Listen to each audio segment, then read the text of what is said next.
영광 받아 주옵소서. 감사하며 예수님의 이름으로 기도합니다. 아멘. 우리 옆 사람과 함께 인사해 보겠습니다. 예수님의 이름으로 사랑합니다.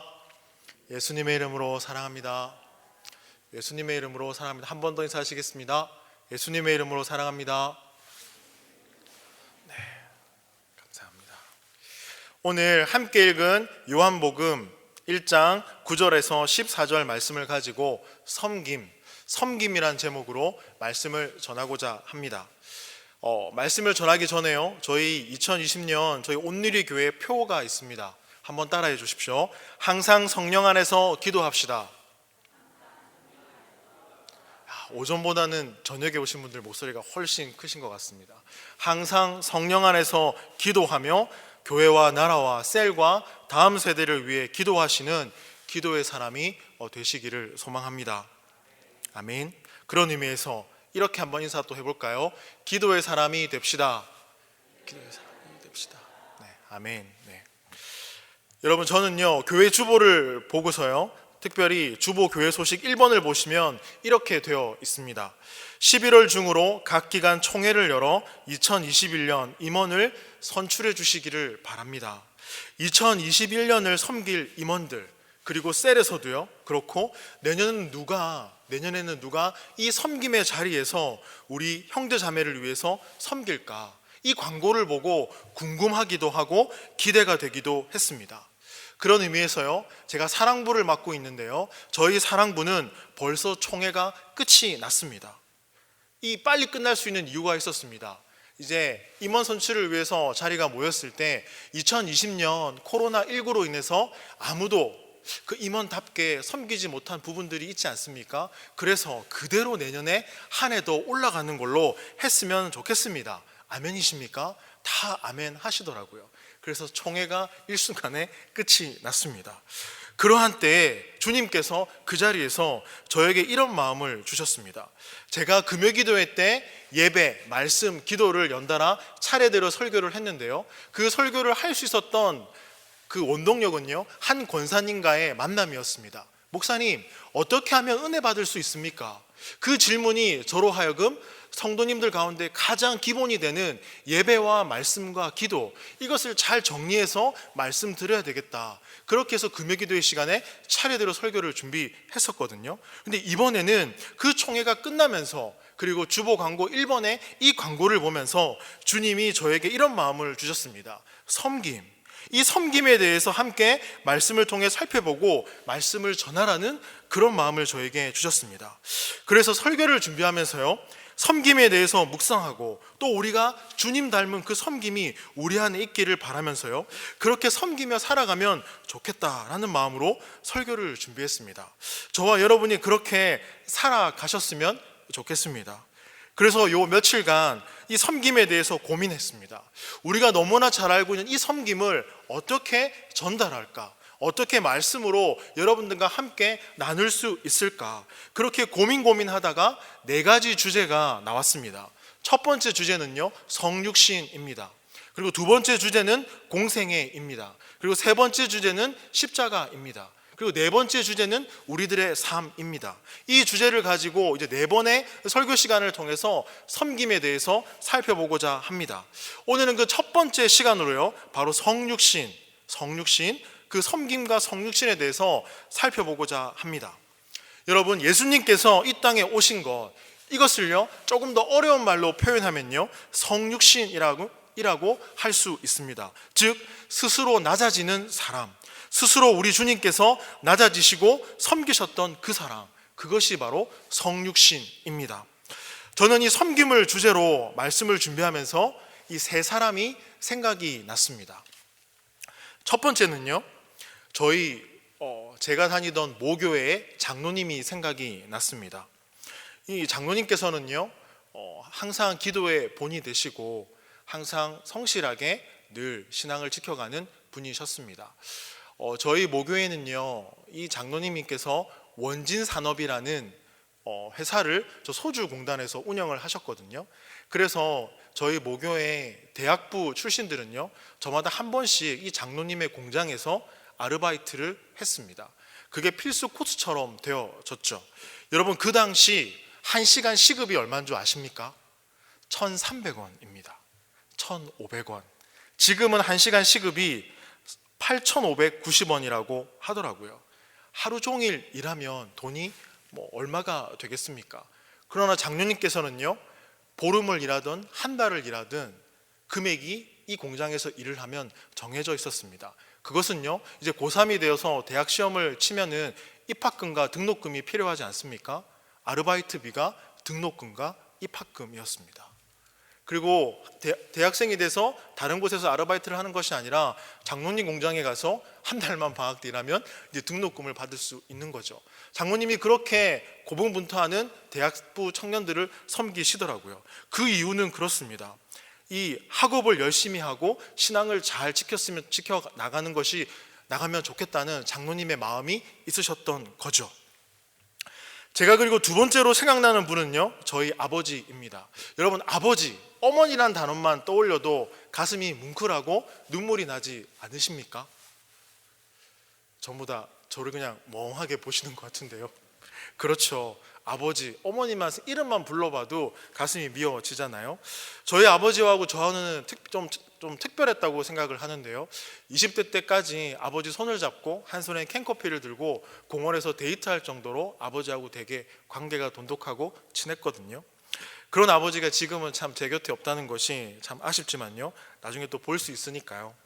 근데 그 아버지와 있었던 하나의 에피소드인데요, 제가 초등학교 5학년 때, 저는 이제 서창에서 살았거든요. 제가 양산 온누리교회에 와서 서창 교구를, 이제 양산 교구를 맡고 나서 차량 운행을 하지 않습니까? 그 서창에 가서 최월수 권사님이라고 계십니다. 오늘 서창에서 안 오셨네요. 제가 최월수 권사님 앞집에 살았거든요. 그 차량 운행을 갔을 때 이런저런 얘기를 하다가, 혹시 우리 앞집에 산 분이 저 목사님 아니세요? 그러시더라고요. 맞습니다, 권사님. 그 똥똥했던 그 초등학생, 저를 똥똥하게 기억하시네요. 지금도 통통하고, 막 이렇게 권사님이 얘기해 주시더라고요. 그래서 서로 놀랬던 시간이 있었습니다. 아니나 다를까 저는 이 5살 때 서창에 이사를 와서 고등학교 3학년 때까지 부산으로 통학을 했습니다. 그때는 버스가 없었거든요. 그때는 일반 버스 하나, 직행버스 하나가 있었습니다. 집에서 정류소까지 가는 데는 시간이 좀 꽤 많이 걸렸습니다. 그래서 아버지께서 이제 자전거를 탈 수 있는 초등학교 5학년이 되었을 때 초등학교 1학년인 동생을 이제 같이 태우고, 자전거가 한 대밖에 없으니까 네가 앞에 타고 동생을 뒤에 태우고 버스 정류장까지 타고 가서 자전거를 세워놓으면 내가 나중에 그 자전거를 가지고 갈게. 그렇게 아버지께서 그 아침 등교 시간을 중학교 3학년 때까지 한결같이 섬겨주셨습니다.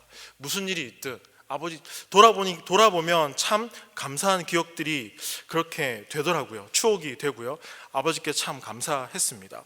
그리고 또 한 분 생각나는 사람이 있는데요, 그것은 바로 셀 인도자 권사님입니다. 저희 양산교구뿐만 아니라 모든 교구에 해당된다고 생각을 합니다. 얼마 전에 이 한 셀 인도자 권사님을 제가 신방을 했는데요, 셀을 위해서 기도하고 챙겨나가는 것, 그 긍휼이 많은 권사님이셨습니다. 그 권사님께서 너무 이렇게 힘드니까 셀을 내려놓기를 1년 동안 기도하셨다고 합니다. 하나님 말해 주십시오. 근데 하나님께서 내려놓으라는 사인을 안 해주셨다고 하더라고요. 그 1년 동안 기도하시는 권사님 얼마나 힘이 드셨겠습니까? 권사님께서 얘기하시더라고요. 믿지 않는 남편과 함께 살아가면서 가정을 꾸려가고, 또 자녀들을 믿음 안에서 또 양육하고, 또 생계를 위해서 일을 할 수밖에 없고, 그리고 또 짬을 내 시간을 내 셀원들과 함께 셀 모임을 해나가고, 그렇게 에너지가 분산되다 보니까 너무 힘든 1년 그리고 2년 그렇게 되어 간다라고 하시더라고요. 정말 권사님께서 힘드시겠다. 권사님 마음을 조금이라도 제가 공감을 많이 할 수는 없지만 조금이라도 그나마 알 수 있을 것 같습니다 라고 말씀드리니까 권사님 눈가에 눈물이 고이시더라고요. 그런데 권사님께서 이렇게 말씀하셨습니다. 목사님, 내가 힘들지만 나보다 더 힘든 셀 식구들이 있기에 돌아보고 기도하고 함께하는 게 정말 은혜입니다 하고 얘기하시더라고요. 그 권사님의 섬김이 너무 귀하지 않습니까?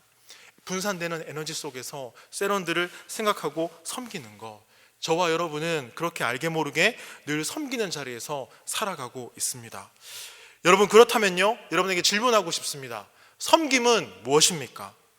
아마 섬김의 이 단어의 뜻에 대해서 모르는 분은요, 아마 없을 것입니다. 섬김의 사전적인 의미는 이렇습니다.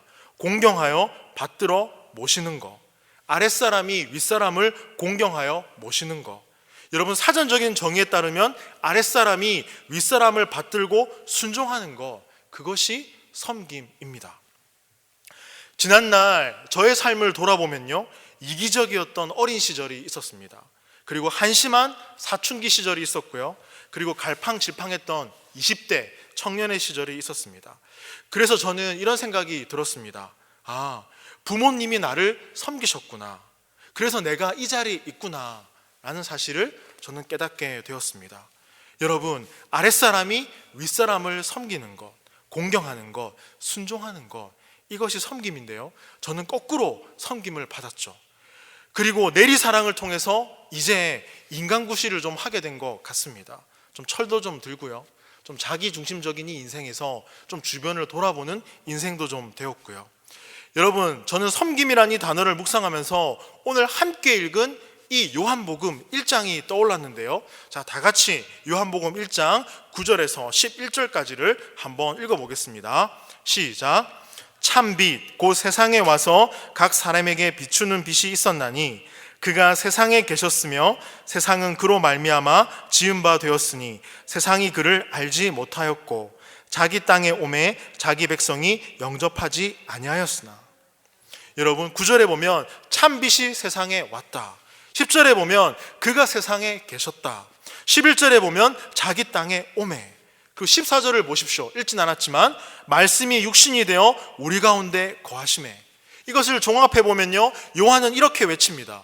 여러분, 주님께서 죄와 허물로 가득한 우리에게 자신의 모든 것을 버리고 내려놓고 이 땅에 오셨습니다 라고 지금 고백을 하고 있는 거죠. 그런데도 불구하고, 이 주님의 이 사랑에도 불구하고 사람들의 반응은 어떻습니까? 10절을 보십시오. 세상이 그를 알지 못하였고, 11절에 보면 자기 백성이 영접하지 아니하였으나, 즉 주님의 사랑과 섬김, 그 은혜를 사람들이 거절했다는 것입니다. 조롱하고 비난했다고 이야기하고 있는 거죠. 여러분, 우리가 오늘 함께 읽은 요한복음 1장 9절에서 14절은요, 요한복음 전체의 이야기이기도 합니다. 주제이기도 합니다. 예수 그리스도께서 죄와 허물로 가득한 인생에게 오셨습니다. 그런데 유대인과 세상은 예수님을 거부했습니다. 그럼에도 불구하고 영접하는 자, 곧 그 이름을 믿는 자에게는 무엇을 주십니까? 구원을 주십니다. 생명을 주십니다 라고 말씀하고 있는 것입니다. 바로 오늘 우리가 함께 읽은 요한복음 1장 바로 9절에서 14절까지는요, 요한복음의 큰 핵심이라고 할 수 있습니다. 요한은 예수님이 없는 세상, 우리의 세상, 이것을 한 단어로 이렇게 얘기합니다. 오늘 본문에 보시면요, 1장에 보시면 어둠이라고 얘기합니다. 주님이 계시지 않는 땅, 그 땅은 어둠이다. 여러분, 이 영화를 보셨는지 모르겠지만 2009년에 인도에서 개봉한 한 영화가 있습니다. 블랙이라는 인도 영화인데요, 앞이 보이지 않고 들리지 않는 8살 소녀 미셸이라는 소녀가 이 영화에 등장합니다. 영화는 이렇게 시작합니다. 이 8살 소녀가 분노에 찬 표정으로 타이핑을 칩니다. 모니터에 블랙 블랙 블랙. 너무 들리지도 않고 보이지도 않으니까요. 그러면서 영화는 시작합니다. 그 영화가 말하는 게 뭘까요? 어둠을 이야기하죠. 앞이 보이지 않고 들리지 않는 이 8살 한 이 인생의 소녀의 이야기, 어둠이다. 여러분, 즉 어둠은 절망입니다. 어둠은요, 심판이기도 하고 죽음이기도 합니다. 그런데 주님께서 이 어둠 가운데 있는 우리들에게 이 땅에 참빛을 주셨다라고 성경은 말씀하고 있습니다. 9절을 보십시오. 그러나 사람들은 그 빛을 거부합니다. 어둠 속에서 사람들은 여전히 자신들의 정욕과 쾌락을 즐거워합니다. 그 미련을 버리지 못하고, 죄 짓는 것을 버리지 못하고 회개라고 여겨지지만 후회하는 인생을 살아갑니다. 왜 그럴까요? 여러분, 어둠이 주는 즐거움이 있습니다. 어둠이 주는 기쁨이 있고요, 죄가 주는 즐거움이 있고 기쁨이 있습니다. 정욕이 주는, 쾌락이 주는 즐거움과 기쁨이 있기 때문입니다.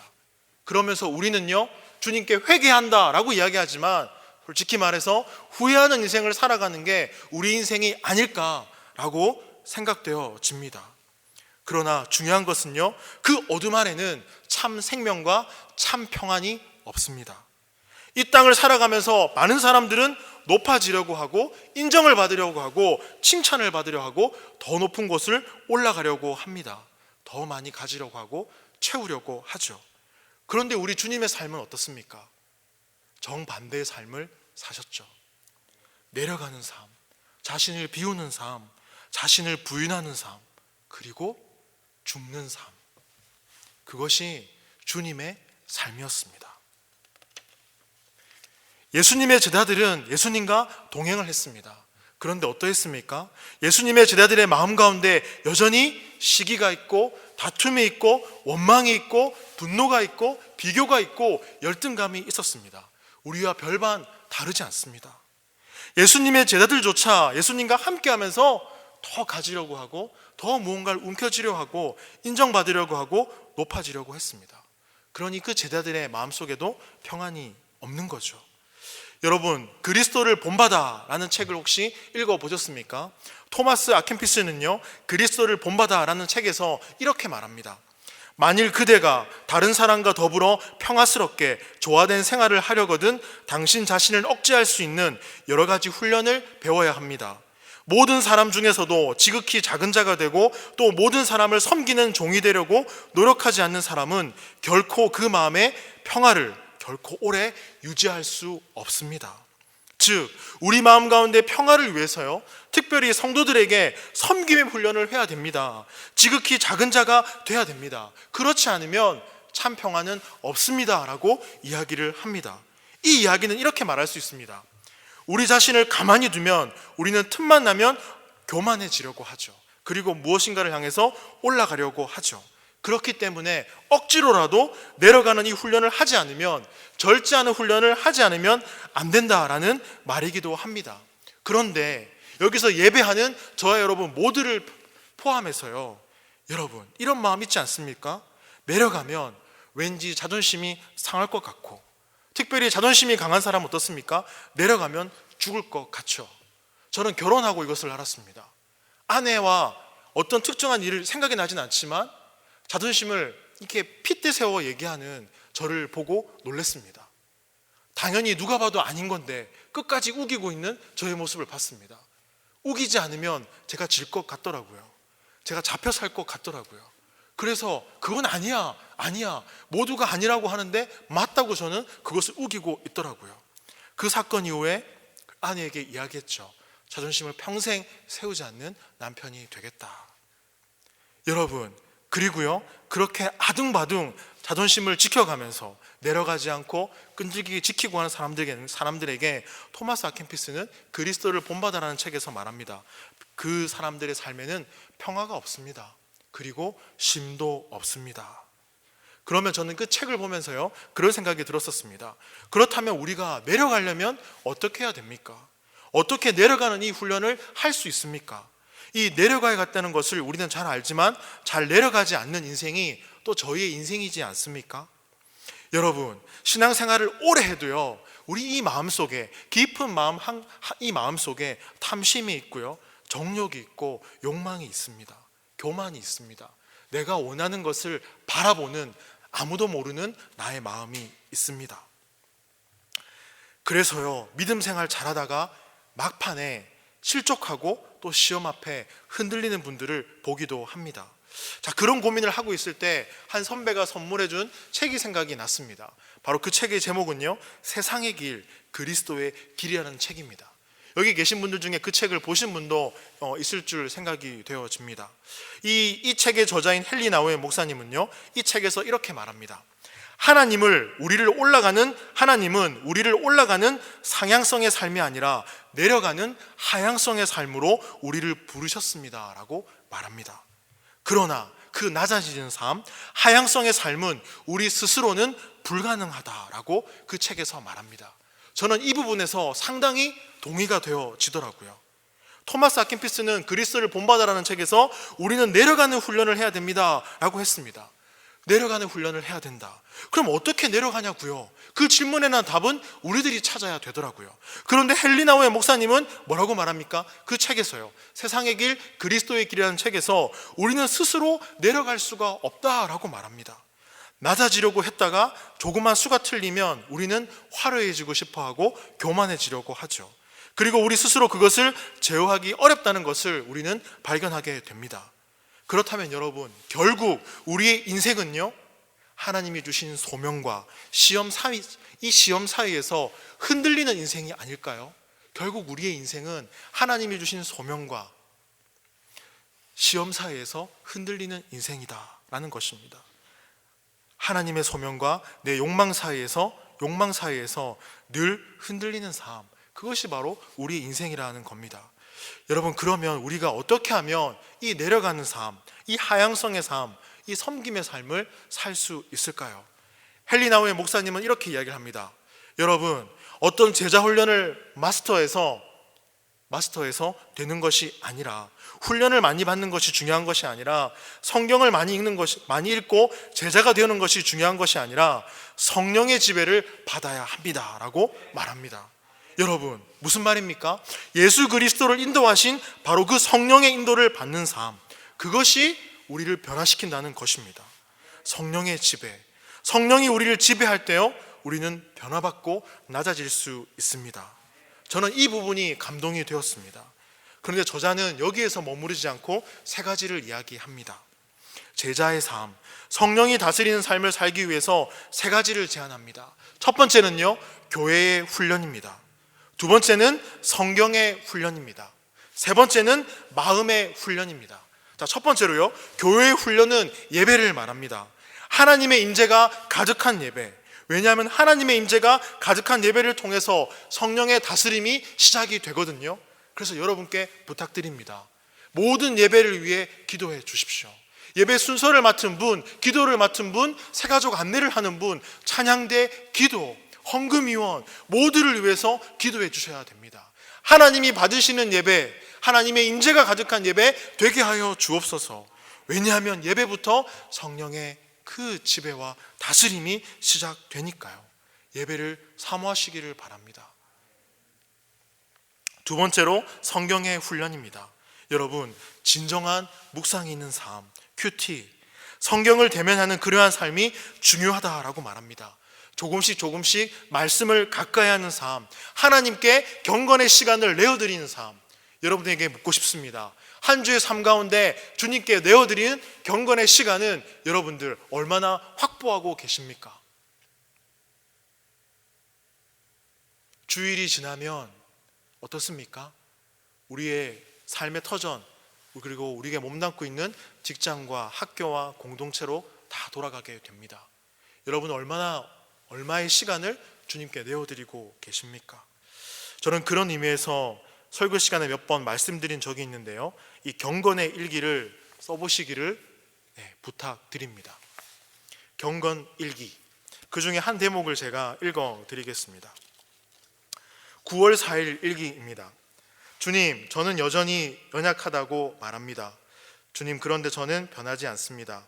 그런데 저는 정답을 알고 있으면서도 사랑하지 못하는 저를 보며 늘 무너집니다.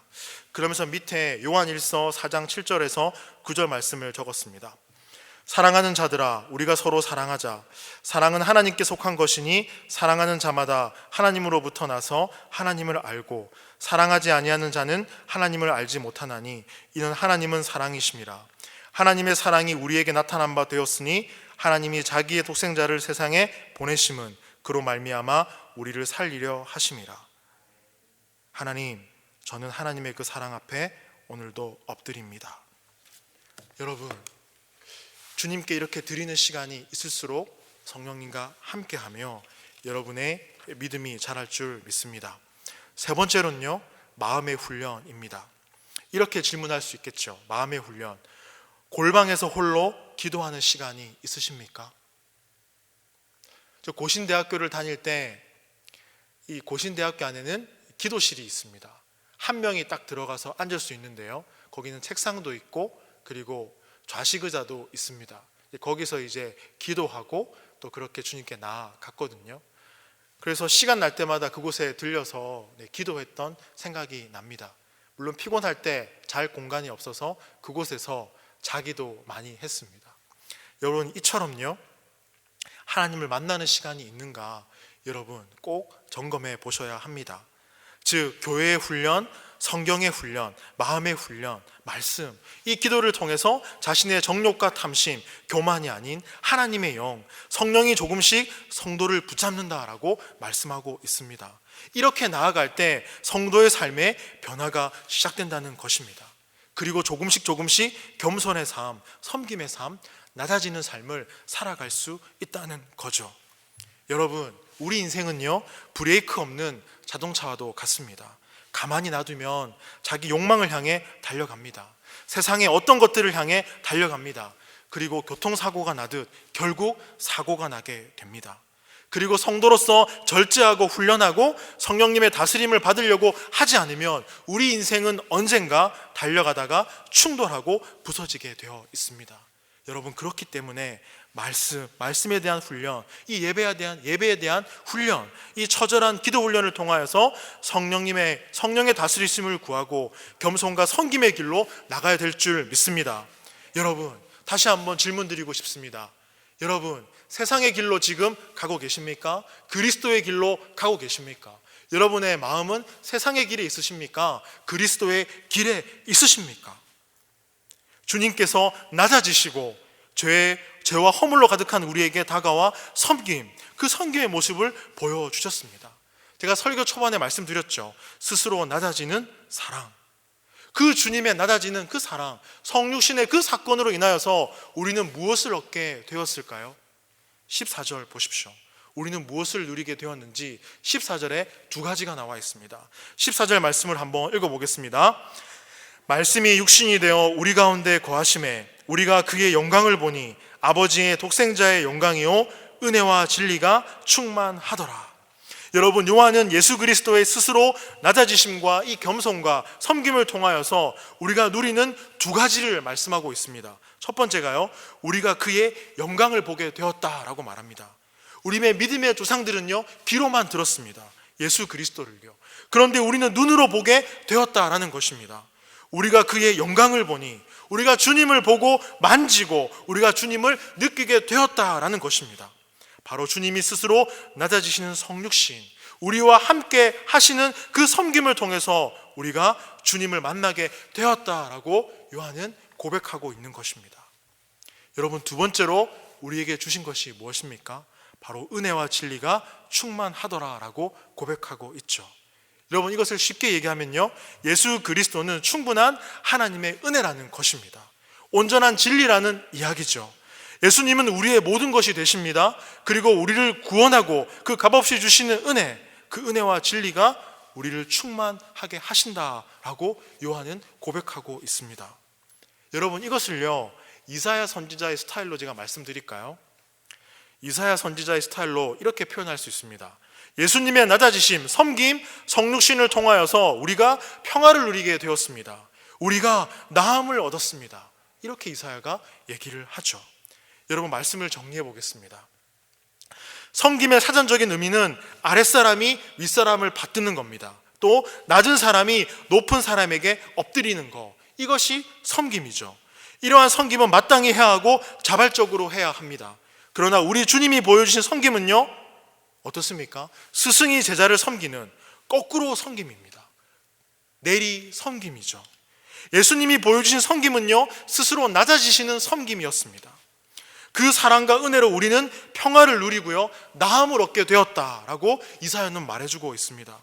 우리는 가만히 놔두면 브레이크 없는 자동차처럼 달려갑니다. 우리가 원하는 것을 향해서요, 우리가 생각하는 것을 향해서요, 인정과 칭찬과 성공을 향해 달려나가죠. 왜냐하면 우리의 생각이 우리를 그렇게 부추기기 때문입니다. 우리의 본능이 우리의 마음을 그렇게 충동질하기 때문입니다. 그렇기 때문에 우리의 마음을 우리가 다스리면 안 됩니다. 나의 생각과 자존심이 우리를 다스리면요, 우리는 한없이 브레이크 없는 자동차처럼 세상을 향해 달려나갑니다. 그렇기 때문에 성령님께서 저와 여러분의 마음을 다스려야 될 줄 믿습니다. 그럴 때 우리는요, 어쩔 수 없는 이 본능을 제어하게 되고 섬김의 길에 들어설 수 있습니다. 저는 앞으로 시작되는 이 섬김, 성육신, 공생애, 십자가, 우리들의 삶이라는 이 주제를 통하여서 예수 그리스도에 낮아지는 그 섬김을 묵상하고자 합니다. 여러분, 우리는 섬김의 자리에 있습니다. 교회에서요, 우리 형제자매를 섬기듯 세상을 향해 나가서 빛과 소금으로 믿지 않는 분들을 섬기는 삶을 살아가게 됩니다. 그런데 우리의 섬김의 현실은 어떻습니까? 왜 우리는 섬기는 자리에서 남의 눈치를 봐야 됩니까? 올해는 누가 섬기지? 나 말고 그분이 하면 안 되나? 나는 많이 했잖아.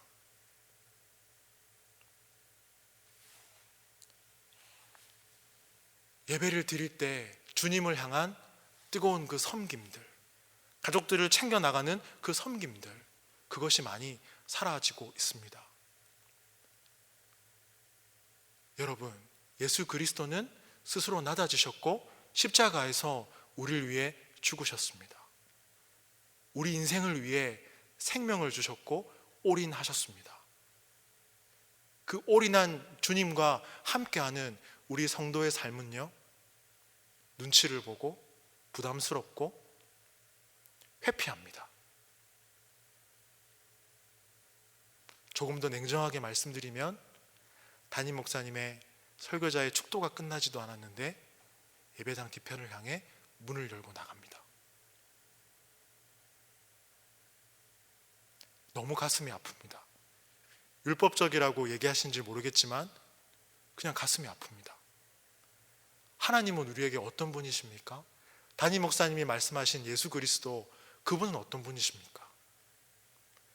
예수님을 인격적으로 만나셨죠. 그러나 우리의 삶은 그 주님을 현실에서 회피합니다. 내 마음대로, 내 생각대로 주님을 섬깁니다. 인생의 비극은 묻지 않는 곳에서 시작됩니다. 저도 이렇게 말하면서 잘 섬기지 못하고요, 잘 안 됩니다. 섬김이란 것이 어렵거든요. 그래서 말씀을 통해 정말 나누고 싶은 것은요, 우리를 위해 오신 예수 그리스도, 그 낮아지심, 그 성육신 사건, 그것은 무엇을 우리에게 말해주고 있는가, 스스로 좀 설교 시간을 통해 도전되었으면 좋겠습니다. 그래서 우리의 기도의 제목이요, 정말 주님 닮길 원합니다. 정말 주님께서 내 마음을 좀 다스려 주시옵소서. 나의 삶이, 나의 마음과 생각, 교만, 그 욕망을 향해서 달려가는 모든 것들을 성령의 불로 제하여 주시고, 이 시간 가운데, 제가 주님 앞에 마주하는 이 시간 가운데 예배와 말씀과 기도를 통하여서 성령님, 나의 마음을 다스려 주옵소서. 주님 닮은, 스스로 낮아지는 그 섬김의 삶을 살게 하여 주옵소서. 이런 삶을 살아가시는 저와 여러분의 인생이 되기를 소망합니다. 여러분, 그렇다고 오해하지 마십시오. 내가 더 섬기는 자리에서 섬겨야 되겠다, 내가 못 섬겨서 그렇나, 이런 생각을 하지 마시길 바랍니다. 그것보다도 이 설교 시간을 통해서 제가 원하는 것은, 바라는 것은, 그 주님이 원하는 것은 여러분의 마음과 생각이 변화되는 그러한 시간이 되기를 소망합니다. 날 위해 오신 성육신의 그 사건, 그 주님의 그 섬김이 내 인생을 좀 변화시키기를 소망합니다. 그리고 성령의 다스림을 구하는 시간들이 되기를 소망합니다. 그렇게 될 때 여러분이 섬기는 그 자리에서 많은 복음의 열매들이 맺혀질 줄 믿습니다. 그 섬김의 길을 같이 걸어가는 저와 여러분의 인생 되기를 소망합니다. 그런 의미에서 마지막으로요, 십자가를 참으신이라는 이 복음성가의 가사를 함께 나누고 싶습니다. 십자가를 참으신 어린 양 예수, 내 죄 씻어주시고 구속하셨네. 어둠을 물리치신 세상의 빛 예수, 영광의 빛 비추사 자유케 하시네. 예수, 하나님의 완전한 사랑, 예수, 하나님의 값없는 은혜, 예수, 하나님의 놀라운 지혜, 아름다운 그 이름 예수, 주 같은 분 없네. 주께 영광 돌리세, 주께 영광 돌리세. 섬김의 자리에서 주님께 영광을 돌리시며 나를 위해 생명을 주신 예수 그리스도, 그분을 바라보며 묵묵히 섬기는 그 자리에서 복을 받는, 축복을 받는 여러분의 인생이 되기를 소망합니다. 아멘. 우리 다 같이 기도했으면 좋겠습니다. 우리 말씀 생각하시면서 주님, 그 섬김의 자리를 지켜가겠습니다. 이 섬김을 통하여서 나를 위해 오신 예수 그리스도, 그분을 통하여서 주신 그 사랑, 그것을 닮아가는 인생 되겠습니다. 우리 한 목소리로 다 같이 기도했으면 좋겠습니다. 하나님 감사합니다. 섬김, 예수님께서는 날 위해 십자가에 오셨습니다. 그리고 그 생명을 통하여서 나를 살리셨습니다. 주님, 그 섬김을 바라봅니다. 스스로 낮아지시는 그 섬김을 바라봅니다. 주님, 섬기는 자리에서 묵묵히 주님을 바라보며 나가는 우리의 인생 될 수 있도록 인도하여 주시고, 성도다움을 잃지 않고 세상의 빛과 소금이 되어서 말씀으로 끝까지 사랑하는 주님의 그 사랑을 닮아 주님의 제자의 그 삶을 살아내는 우리의 인생 되도록 함께하여 주시옵소서. 주님 감사합니다. 사랑합니다. 예수님의 이름으로 기도합니다. 아멘.